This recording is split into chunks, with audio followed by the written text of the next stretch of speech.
Hulk ভাইয়া, সাথীর বাড়িতে বিয়ের প্রস্তাব নিয়ে ঘটক এসেছে, তুমি তাড়াতাড়ি যাও। না, এ হতেই পারে না, সাথী শুধু আমার তো।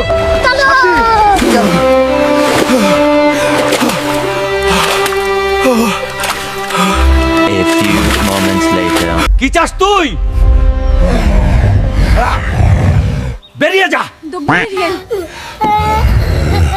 আঙ্কেল, আমি আপনার মেয়ে সাথীকে অনেক ভালোবাসি, আপনি অন্যখানে ওর বিয়ে দিচ্ছেন কেন? 2 টাকা কামাই করার মুরত নাই, আবার বিয়ে করতে আসছে, শখ কত? আঙ্কেল, আমাকে 2টা মাস সময় দিন প্লিজ, আমি একটা কাজের ব্যবস্থা করবই। 2 মাস না, তোমাকে আমি 1 মাস সময় দিলাম, ভালো একটা চাকরি করে দেখাও, তাহলে আমার মেয়ের সাথীর সাথে তোকে বিয়ে দেবো। আচ্ছা ঠিক আছে, সঠিক সময় ফিরে আসবো আবার। তাহলে আমার মেয়ের অন্যখানে বিয়ে আর দিচ্ছি না, তোমার অপেক্ষায় রইলাম। হাল্ক, মা, নিজের খেয়াল রাখিও। শহরে গেলাম, কষ্ট ছাড়া সফলতা আসবে না মা। ভালো থাকিও, বিদায়।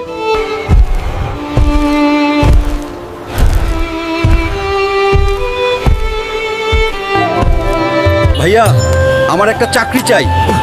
ধর্মিয়া, তোমাকে কেউ চাকরি দেয়? সরে যায় এখান থেকে। হাল্ক এভাবেই কাজের সন্ধানে এক কোম্পানি থেকে আরেক কোম্পানির দরজায় দরজায় ঘুরে হঠাৎ একদিন বলল, ভাইয়া, একটা কাজ চাই। চিন্তা করো না, আমাদের প্রচুর লোকের প্রয়োজন, আজকেই জয়েন হও তুমি। এটা আপনাদের রুল। আচ্ছা ভাই, আপনি নতুন, আপনার বাসা কোথায়? সৈয়দপুর নীলফামারী। ভাইয়া, আপনার ছেলে মেয়ে কয়টা?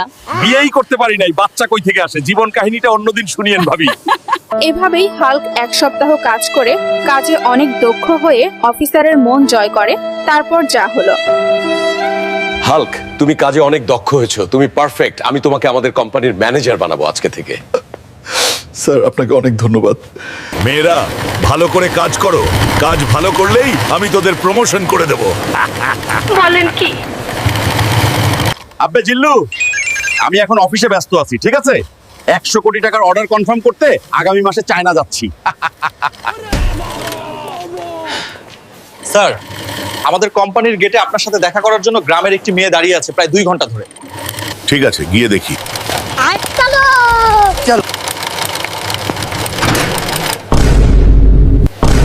তুমি আমার কল ধরো না, তাই তোমাকে দেখতে আসছি, আমার জান হাল্ক। আপনি কে? আপনাকে তো আমি তো চিনি না। বা হাল্ক বা সুন্দর অভিনয় জানো, টাকা পয়সার মালিক হয়ে আমাকে ভুলে গেলে। এই মুহূর্তে বেরিয়ে যান, না হলে আমি দারোয়ান ডাকতে বাধ্য হব। চল।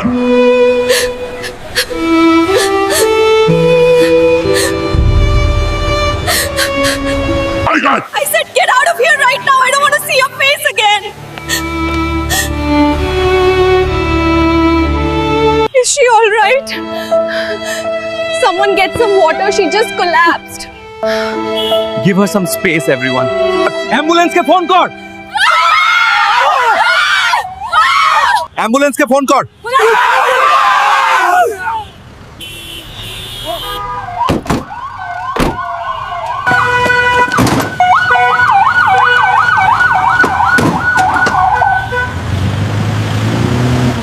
আজকে জয় হাল্ক বিডি গার্মেন্টসের সামনে একটি গ্রামের মেয়ে রক্তশূন্যতার মাথা ঘুরে পড়ে যায়, পরে তাকে সিটি হসপিটালে ভর্তি করানো হয়। মেয়েটি বাসার পরিচয় বলছে না, তার নাম সাথী। সে সব সময় হাল্ক বারবার চিৎকার করছে। সাথী, তোমার বাবার প্রতিশোধের জন্য এমনটা করেছিলাম, আমার সাথে অন্যায় করলাম, আমাকে এক্ষুনি হসপিটালে যেতে হবে। নার্স, আমার সাথী কোথায়? কত নাম্বার রুমে আছে? স্যার, ওই মেয়েটি দোতলার 42 নম্বর রুমে আছে। সাথী, সাথী, সাথী, সাথী, আমি এসেছি। সাথী, আমাকে ক্ষমা করো প্লিজ। আমি আমার ভুল বুঝতে পেরেছি। আমি টাকার নেশায় অন্ধ হয়ে গিয়েছিলাম। আমি তোমাকে অনেক ভালোবাসি সাথী, তুমি আমাকে ক্ষমা করে দাও। আমার ভালোবাসার মানুষ সাথীর জন্য দোয়া করবেন, সে যেন সুস্থ হয়ে ওঠে তাড়াতাড়ি। আর আমার ভিডিও ভালো লাগলে চ্যানেলটা সাবস্ক্রাইব করবেন প্লিজ বন্ধুরা। সম্পূর্ণ ভিডিওটি দেখার জন্য ধন্যবাদ। আশা করি সাবস্ক্রাইব করে পাশেই থাকবেন।